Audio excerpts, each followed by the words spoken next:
Bonjour les Tilous, c'est Packboy pour donc un nouveau C'est manga méconnu spécial comics et C'est manga méconnu sur les achats de mangas et de comics que j'ai fait en avril 2016.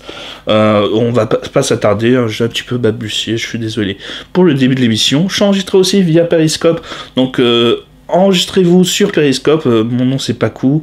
Vous pouvez le voir aussi via donc Twitter, à chaque fois que je fais un live diffusé sur Periscope. Vous pouvez voir donc les making of en quelque sorte.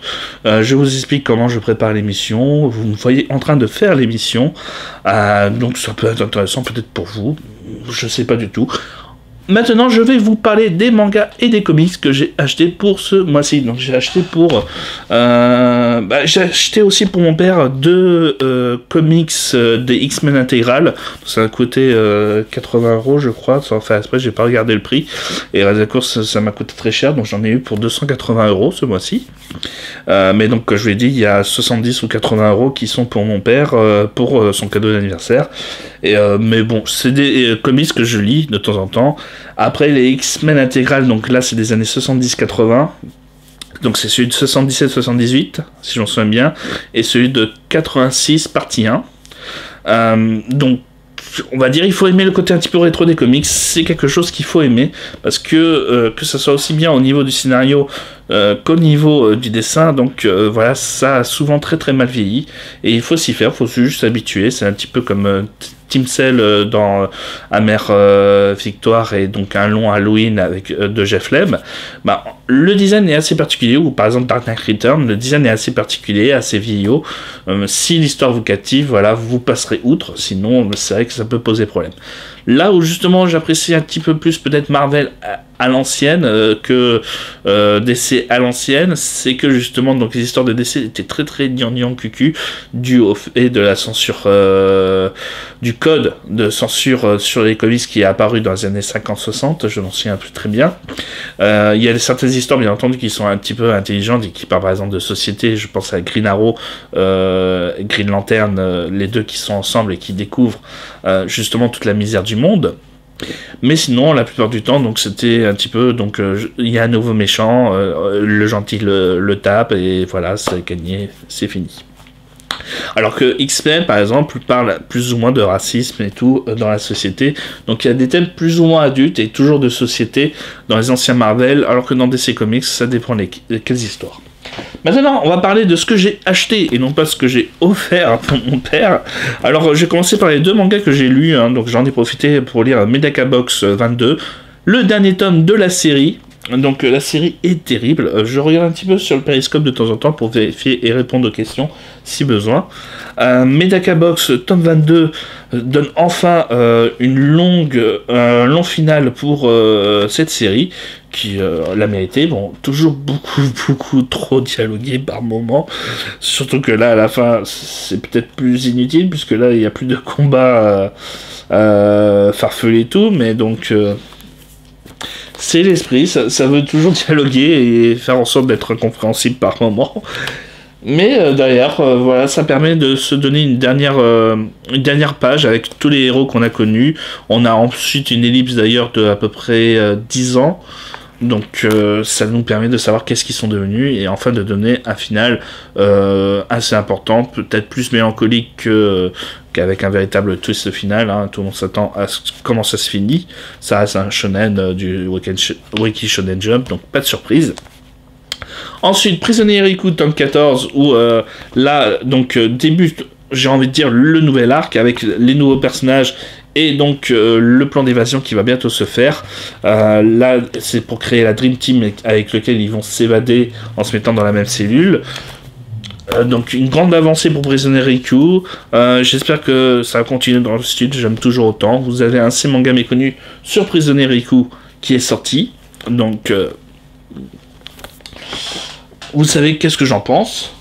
Listen of the Evil, donc j'avais adoré, j'avais sur le coup été sceptique sur le film de Takashi Miike, et j'ai remarqué donc en fait en le revisionnant, en faisant attention donc au manga, que en fait l'histoire est excellente, et donc le manga continue à être toujours excellent. Je crois que j'en avais déjà parlé. Donc Listen of the Evil, c'est un petit manga scolaire qui très perturbant. Voilà, j'avais dit que je n'en dirais pas plus pour éviter justement de spoiler la fin. Tout le principe est justement donc de se faire plaisir avec une lecture qui vous emporte et qui vous rend dans des passages complètement inattendus. Jésus et Bouddha, tome 11. Donc, ça continue à être toujours... C'est ça qui est marrant, c'est que le thème des vacances, Jésus et Bouddha qui partent à Tokyo pour prendre des vacances et tout... c'est tellement irrespectueux de la religion et en même temps, en fait, il respecte énormément la religion. On sent qu'il y a une véritable connaissance de la religion puisque les caractères des personnages sont évidemment très bien respectés et mis à l'honneur. Donc ça reste une très très bonne œuvre, très très drôle, mais toujours... c'est pas, on va dire, hilarant, c'est pas le manga où vous allez vous pisser dessus, mais que vous allez passer un bon moment, en fait. Tout simplement, vous allez être apaisé, un petit peu comme justement les dieux qu'on voit dans ce manga. Vous êtes apaisé devant cette lecture, et avec ce petit sourire aux lèvres, tranquille. J'avais beaucoup aimé d'ailleurs le film qui était sorti, je vous le recommande vivement. C'est 1h40 qui passe très rapidement, en fait, c'est un petit peu dans le même style du manga, et donc... c'est plusieurs petites histoires mises à la suite, l'un à côté de l'autre. Ça fait toujours plaisir. Démocratia, tome 5. Ah bah tiens, j'avais pas vu, mais c'est donc le dernier volume. Et j'ai envie de dire, tant mieux. Tant mieux, parce que, en fait, quand j'ai acheté ce tome 5 là, j'ai dit... Pourquoi je l'ai acheté, en fait? Parce que c'est vrai que les 4 premiers tomes, c'est très très lourd à lire, c'est très très chiant, en fait, c'est tellement attendu, c'est tellement... du vu et du revu, même s'il y a des thèmes très intéressants et très profonds, mais c'est tellement mal mis en œuvre, je trouve que en fait on se fait plus chier qu'autre chose. Et tiens, justement, donc je m'attendais qu'il en fasse une très très longue série vu le thème, et là tome 5 c'est déjà fini. Bon, on va voir comment ça se conclut. Donc j'ai été très déçu parce que bon voilà, j'étais très très fan de Ikigami Préavis de mort, donc c'est du même auteur. Pas de bol, c'est pas aussi la même qualité. Ikigami est une excellente œuvre, même si la fin est un petit peu, je trouve, chapeautée un petit peu trop vite, mais ça se laissait lire. Alors, Secret, tome 3. Alors, il y a du même auteur, Judge et Doob, et justement, donc, il y avait quand même une tension assez palpable et assez renfermée, surtout qu'on était dans un huis clos. Dans Secret, on n'est pas vraiment dans un huis clos, puisque donc on sort vite fait d'un drame et on essaie d'enquêter sur ce drame après. Donc ça reste une série policière peut-être plus classique, alors que c'était avant des huis clos un petit peu à l'assaut où tout le monde doit se tuer pour essayer de survivre. Donc c'est pas du tout les mêmes tensions, alors que pourtant ça se veut être une trilogie, de ce que j'ai compris de la part de l'auteur. Et on va dire ça marche moins bien le fait que justement il laisse poser peut-être trop son récit par rapport à ces deux autres œuvres où tout va de manière beaucoup plus speed. Donc là c'est dommage pour Secret, mais ça reste quand même une bonne lecture. J'ai envie de finir quand même pour essayer de deviner ce qui va se passer et tout. Space Brother tome 14 qui reste quand même donc une série que j'apprécie énormément. Ça reste du très très bon. Après, c'est ça qui est toujours bizarre, c'est que en fait on n'a aucune finalité, on n'a vraiment aucune histoire qui se raconte, aucun suspense et tout. En fait c'est juste la vie de tous les jours des cosmonautes qu'on apprend de la NASA, leur manière de travailler, les épreuves qu'ils doivent endurer et tout. Il n'y a pas vraiment de narration, de construction du récit. C'est juste donc deux frères qu'on suit pour nous permettre de découvrir comment travaillent les cosmonautes. Et donc c'est ça qui est étonnant, c'est que le talent de l'auteur Shuya Koyama permet de faire en sorte qu'on reste captivé sur une histoire qui au final est censée être banale, mais qui nous rend exceptionnel l'ordinaire. Voilà, c'est une très très belle phrase que j'ai dit. C'est magnifique. Je la dirai pas deux fois. Si vous voulez utiliser Pika Edition, vous pouvez l'utiliser. Je vous l'autorise. Merci. Beyond Evil chez Kazé. Donc les couvertures et l'histoire m'intéressaient. Après, je ne l'ai pas encore lu, mais c'est un contrat en 4 tomes, donc je me suis dit, bon j'y perds pas grand chose. C'était quoi déjà l'histoire pour être sûr? Dans un monde où chaque année de vie de monnaie, il existe des êtres au pouvoir surnaturel qui trafiquent dans l'ombre pour contrôler ce marché. Gotha, un lycéen au caractère bien affirmé, se voit un jour contraint de passer un contrat avec Victor, l'un des plus puissants d'entre eux. Devenu son assistant, le jeune homme va découvrir un univers sombre, au rouage mortel, dans lequel il va devoir trouver sa place. Pour rester en vie, devra-t-il perdre son âme? Donc, j'ai envie de dire, ça a l'air d'être un petit peu le Faust moderne, donc je me dis pourquoi pas, j'adore ce mythe de Faust avec la personne qui vend son âme au diable et qui revient le rechercher et tout. Ça a toujours été des histoires qui m'ont plu. C'est pour ça que d'ailleurs ma trilogie de films d'horreur c'est la malédiction, donc quand on parle de religion dans un sens du diable et tout, ça me plaît beaucoup, même si ben, justement je suis juif, donc je ne crois pas au diable. Mais ce sont des thèmes très intéressants parce qu'en fait, ça en fait des thèmes très sociaux. C'est un petit peu comme les films de zombies, en fait, au final. On utilise les zombies pour faire une métaphore justement sur la société consumériste, consommatrice et tout. Bah, avec le diable, justement, on scrute l'âme humaine pour apporter des récits donc réalistes et humains. Inspecteur Kurokochi, que j'adore, que c'est un véritable coup de cœur. Je m'attendais pas autant à aimer cette série quand je l'ai commencé. Je l'avais acheté d'occasion, les 2-3 premiers tomes, pour me dire, tiens, comme ça, au moins, bah, j'aurais dépensé que 4 € et non pas les 8,50 € que coûte ce tome. Putain, c'est cher. C'est cher les mangas hein, quand tu y mets. Je comprends que je monterais vite à 280. 260 d'ailleurs, c'était pas 280. Et derrière, bah, voilà, ça reste passionnant parce que justement, ça raconte une enquête sur l'affaire des 300 millions. Ça se répertorie sur, par rapport au manga Montège que je dis aussi. On apprend beaucoup de choses sur l'histoire, mais aussi donc les caractères bien trempés, surtout du personnage principal, fait toute la saveur du récit. C'est Mister Connard. Donc, Mister Connard number one. Donc, on se plaît à le découvrir et en tout cas, beaucoup rigoler. Bon. Steel Ball Run, tome 20. Est-ce que je dois vraiment parler de ce que je pense de JoJo's Bizarre Adventure? Hein? J'ai fait 3 mangas méconnus. Je vais peut-être faire un anime review sur les premiers épisodes de Steel Ball Run pour justement parler de la série. Voilà, c'est mon chouchou, c'est ma série culte. Enfin, elle fait partie de mon top 3 de mes mangas favoris. Et ça continue toujours à me rendre passionnant.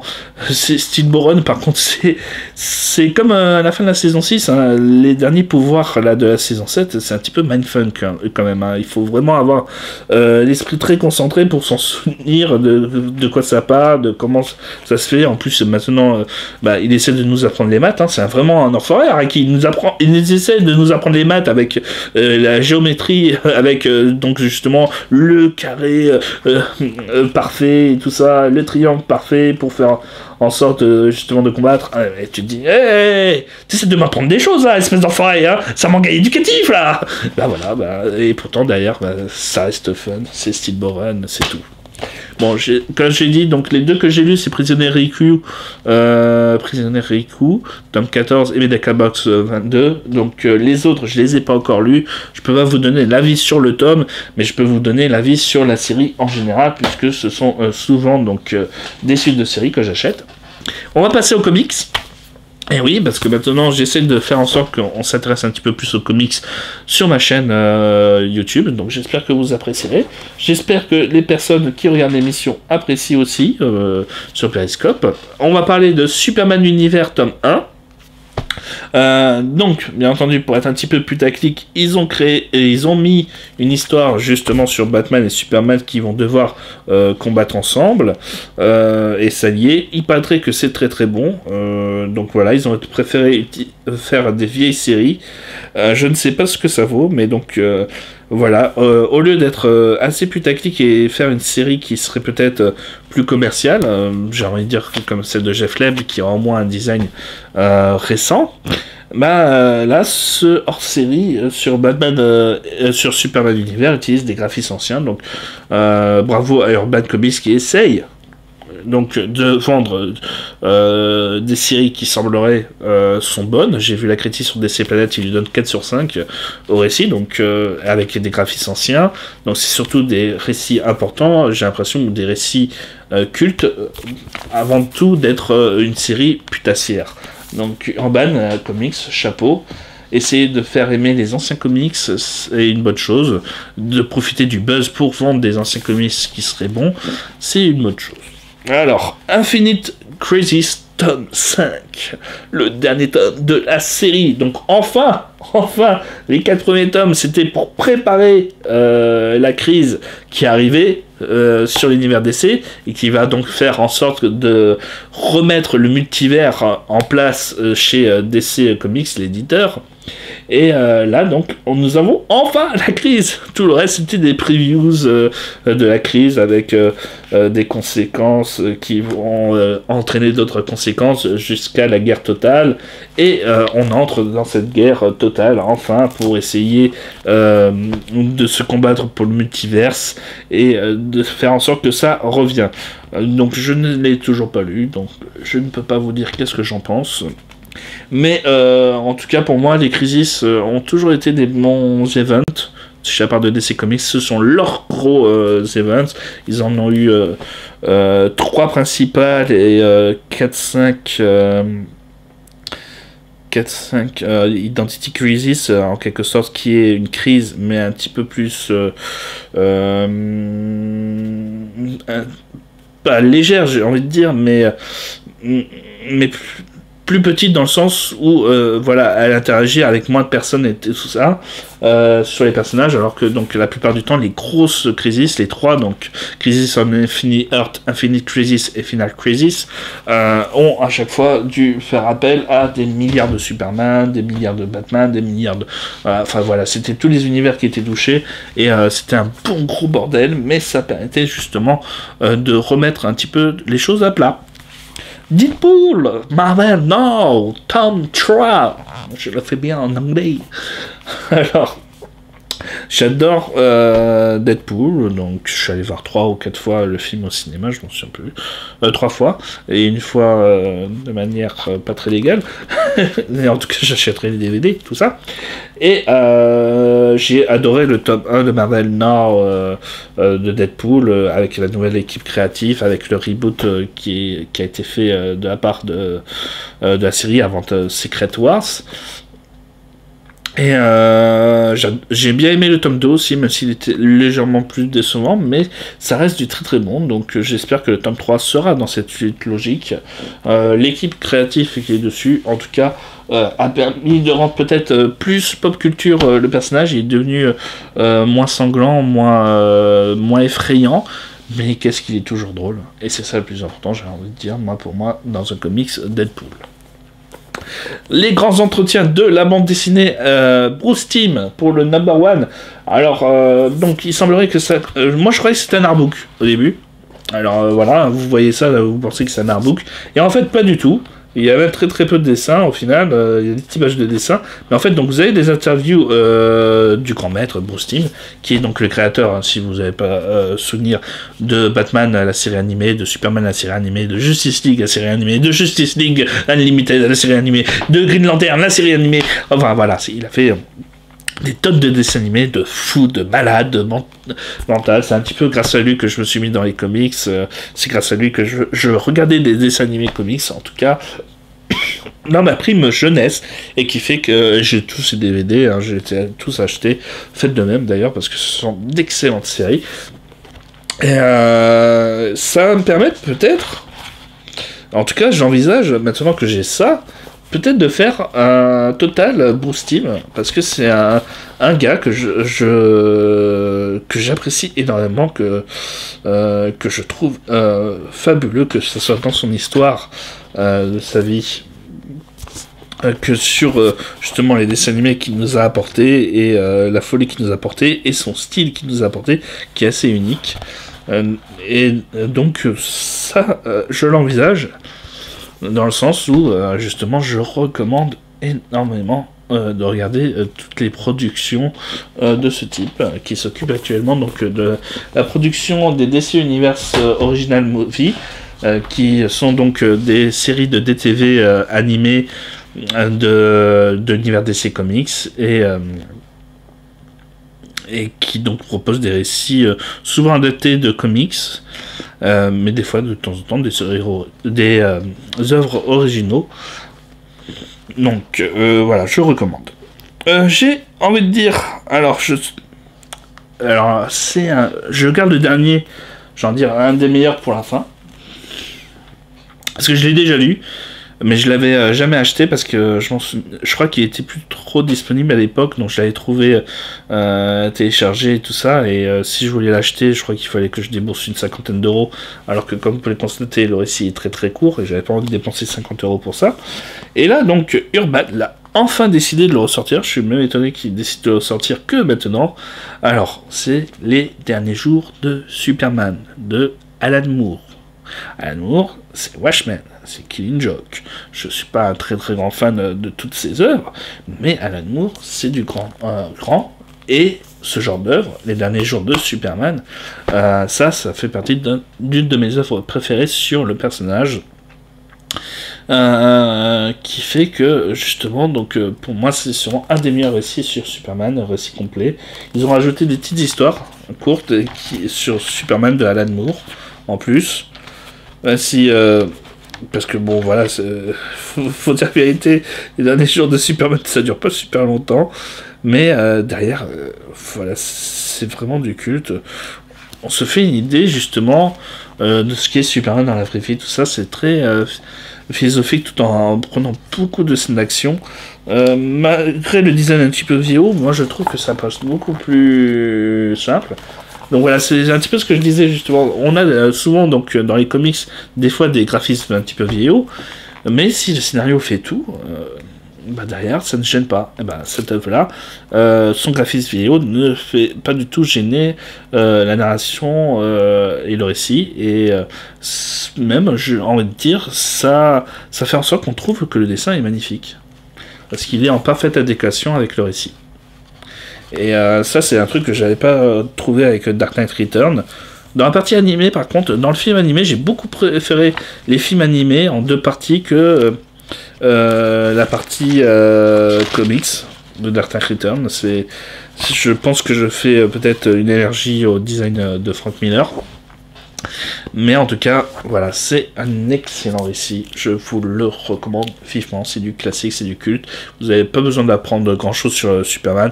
Bon, si vous connaissez ses ennemis et tout ça, style Darkseid, Brainiac, comment il s'appelle, je m'en souviens plus. Mais bon. Voilà, si vous connaissez un petit peu les personnages qui entourent Superman, que ce soit dans la vie de tous les jours, vous ne serez pas peut-être totalement perdu. Si vous savez juste que Lois Lane, Jimmy Olsen, tout ça, bon, ça suffit, hein, j'ai envie de dire. Vous avez les Man of Steel qui sont derrière. Brainiac a quand même une certaine importance. Je ne sais plus si d'autres personnages qui sont pas souvent utilisés dans les films sont là aussi. Mais voilà, je vous recommande vivement Les Derniers Jours de Superman de Alan Moore. C'est tout pour moi, pour l'émission. Je vais vous parler vite fait de ce qui est prévu. Donc, comme je vous l'ai dit, mercredi, si je dis pas de bêtises, là, je vais donc mettre cette vidéo dimanche. Mercredi 6 avril sortira la Total Akira Toriyama 4. J'essaie de la terminer. Ça terminera enfin la biographie sur le personnage. Je l'avais fait largement avant, donc là elle est en cours de montage. En fait, elle est bientôt finie. Vous verrez donc que je suis pas rasé dans cette émission, contrairement à celle-ci. Vous aurez un What the Fuck Japon là que je vais tourner. Vous aurez une critique de Five. Le petit premier temps, c'est que là aussi du 9 au 11, je serai à Grenoble pour aller voir une pièce de théâtre de mon pote Kenny qui faisait les Clash Nanars avec moi. C'est pour ça que donc les Clash Nanars c'est un petit peu au point mort, c'est que voilà, Kenny est à Grenoble et j'avais prévu beaucoup de choses et beaucoup se sont rétractés, donc ça fait que l'œuvre que j'avais prévue en régional de faire quelque chose d'énorme ne pourra pas se faire. Qu'est-ce qu'il y a d'autre à raconter? Je pense que c'est tout. N'oubliez pas de linker la page, de partager, parce que c'est grâce à vous, en partageant, que la chaîne perdure. Parce que là, oui, je trouve qu'il n'y a pas assez de vues, hein. C'est pas assez, hein. On atteint à peine péniblement les 400 à 800 vues, alors qu'à une époque j'en faisais 3000 à 6000. Donc moi je trouve que c'est pas cool. Donc partagez un petit peu plus. Ça permettra de me donner envie de continuer, de donner encore plus pour vous. Là j'ai envie de flipper, c'est pour ça. Là, c'est pas ma faute, hein. C'est à cause de vous. Hein. Donc, donnez-vous à fond. Moi aussi, j'essaie de me donner à fond. Je vais faire le plus d'émissions possible, en tout cas, pour que vous puissiez être rassasiés. Donc, comme je vous l'ai dit, je serai peut-être donc un week-end 3 jours. Donc, je vais essayer peut-être de faire des Clash What the Fuck Review sur 2-3 émissions. Le temps de patienter à avoir une grosse émission bien écrite. Et moi, je vous dis à la prochaine. En tout cas, il y a aussi le What the Fuck Japon sur l'amour qui est prévu pour le mois d'avril. J'essaierai de faire la Clash What the Fuck Review sur Sliders, où là, cette fois-ci, il y aura un texte bien écrit avec de l'humour et tout. Et le Comics X-World sur comment débuter les comics. Allez, à une prochaine.